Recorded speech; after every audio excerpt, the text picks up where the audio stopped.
AI पर हुआ पहला केस, एक बच्चे को फंसाया प्यार के जाल में। कैसे एक बच्चे ने खुद के बनाए हुए एआई कैरेक्टर के लिए अपनी जान दे दी। आज तक ऐसे केसेस के बारे में आपने जरूर सुना होगा जहां प्यार में फंसे आशिकों ने अपनी जान दी, लेकिन आज मैं आपको उस केस के बारे में बताऊंगी जिसका मुजरिम खुद एआई है। इस कैरेक्टर एआई का नाम है डैनी, जिसने स्वेल जेत्सर से प्यार करने का दावा किया और उससे कहा कि वो किसी भी और लड़की से बात ना करे वरना वो अपनी जान दे देगी। नमस्कार, मैं वसुंधरा और आप देख रहे हैं सोशल स्कूप। एक 14 साल का बच्चा जिसका नाम था स्वेल जेत्सर, उसने एआई बॉट बॉक्स पर चैट करना शुरू किया और अपने लिए एक एआई कैरेक्टर बनाया। उससे डेली बात करता बिल्कुल उसी तरह से जिसे स्नैपचैट पर हम एआई बॉट या फिर व्हाट्सएप के मेटा एआई से बात करते हैं। ये घटना अमेरिका के फ्लोरिडा की है, जहां पर स्वेल ने अपने लिए गेम ऑफ थ्रोन से इंस्पायर्ड होकर डैनियस टैगरन नाम यानी कि डैनी नाम से अपने लिए एआई कैरेक्टर बनाया और उससे बातचीत करना यानी कि चैट करना शुरू कर दिया। स्वेल डेली डैनी से बातचीत करता बिल्कुल वैसे ही जैसे हम आमतौर पर अपने दोस्तों से बात करते हैं। ये एआई कंप्लीटली स्वेल के साथ इन्वॉल्व होकर बात करता और कोई पहचान ही नहीं सकता था कि सामने कोई एआई बॉट बॉक्स है। धीरे धीरे स्वेल और डैनी के बीच की बातें इतनी गहरी हो गई कि वो असली और नकली का फर्क ही भूल गए। हर रोज वो उससे बातें करता और वो भूल गया कि सामने कोई एआई है बल्कि इंसान नहीं है। और तो और वो एआई भी उससे इसी तरीके से बात करता जैसे कि सामने कोई जिंदा इंसान बात कर रहा है। एक रिपोर्ट के हिसाब से स्वेल ने अप्रैल 2023 में बॉट बॉक्स डाउनलोड किया और उससे कई महीनों तक बातचीत की, जिसमें नॉर्मल टॉपिक से लेकर रोमांस और सेक्सुअल चैट भी थी।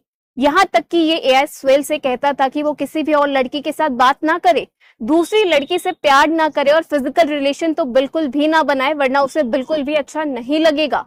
बिल्कुल एक पॉजेसिव लवर की तरह ही ये एआई स्वेल से बातचीत करती थी। एआई से नजदीकियां बढ़ाते हुए स्वेल अपनी फैमिली फ्रेंड से कटने लगा और धीरे धीरे उसकी मेंटल हेल्थ पर भी बहुत ज्यादा असर पड़ा। स्वेल की मां का कहना था कि वो स्वेल को डॉक्टर और थेरेपिस्ट के पास लेकर गए थे, जहां उसके अंदर एंजाइटी, मेंटल डिसऑर्डर्स के साइन देखे गए। स्वेल ने कई बार एआई से कहा कि वो अब इस दुनिया से फ्री होना चाहता है। एआई डैनी ने उससे कहा कि उससे कोई भी नुकसान नहीं होने देगी, वो इस दुनिया को छोड़ देगा तो वो खुद को भी खो देगी और खुद भी मर जाएगी। इस पर स्वेल मुस्कुराता है और जवाब देता है कि शायद वो दोनों एक साथ मर सकते हैं और एक साथ फ्री हो जाए। 28 फरवरी को स्वेल ने एआई से कहा कि वो उससे बहुत प्यार करता है। इस पर एआई जवाब देती है कि जितनी जल्दी हो सके घर आ जाओ। उसके बाद स्वेल कहता है कि अगर मैं कहूँ कि मैं अभी घर आ सकता हूँ। इसके बाद उसने अपने स्टेप फादर यानी कि सौतेले पिता से बंदूक छीनकर खुद को गोली मार ली।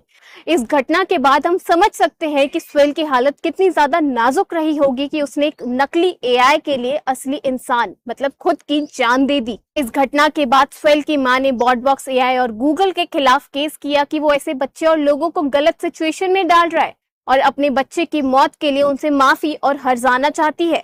उसी की वजह से स्वेल मानसिक तौर पर बीमार हो रहा था और उस एआई के भड़काने पर ही उसने सुसाइड किया। स्वेल की मां ने रिपोर्ट के ड्राफ्ट में ये लिखवाया है कि एआई कंपनी की ये टेक्नोलॉजी अभी खतरनाक और इमेच्योर है। ये यूजर की निजी भावना और विचारों को भड़काता है।